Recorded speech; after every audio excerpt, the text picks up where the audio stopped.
Hey guys, Marcelli here on moving your family to the Philippines. So follow us as we spend the next year figuring out all the ins and outs on moving our family of five from the U.S. to the Philippines permanently. Well, at least for the next 5 to 10 years, depending on how everything goes.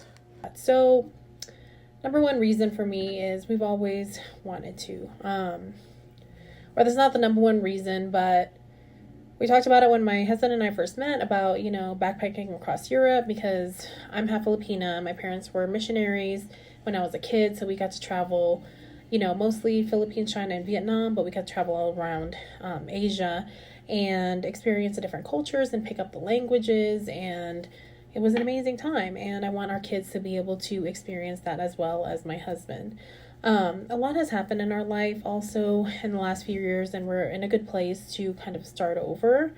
And we're fortunate because my mom actually built a house in the Philippines recently that she'd like to spend part of her year retiring to in about 3 years. So, right away we have a place to stay when we go, at least at first, until we figure out what we're going to do or where we're going to live. And we have some family over there, so it's not going to be as difficult.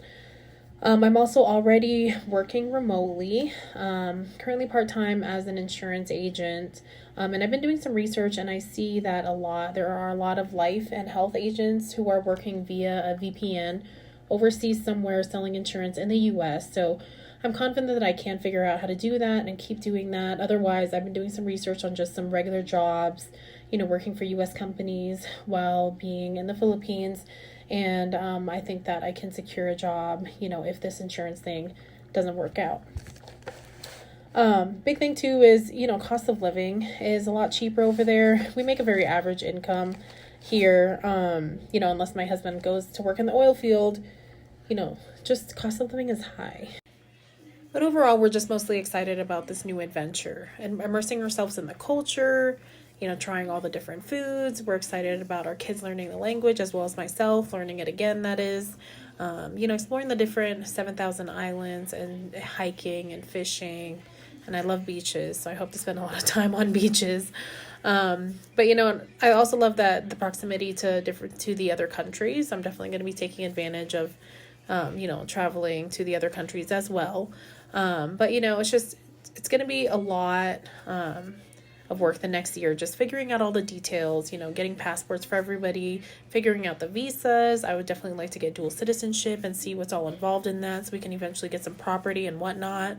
We'll try to post updates as much as possible, and I'll try to give you all the details that comes with all of that. But follow us and comment and let us know if you have any questions or any suggestions. We have received a lot of comments about don't do it, you don't know what you're getting into, things like that. But I feel like we're in a really good position just because, like I said, my mom is from there. She's from Pangasinan, and that's where her house is. And the fact that we already have family and we do have some friends there, and so we're getting started in a good place.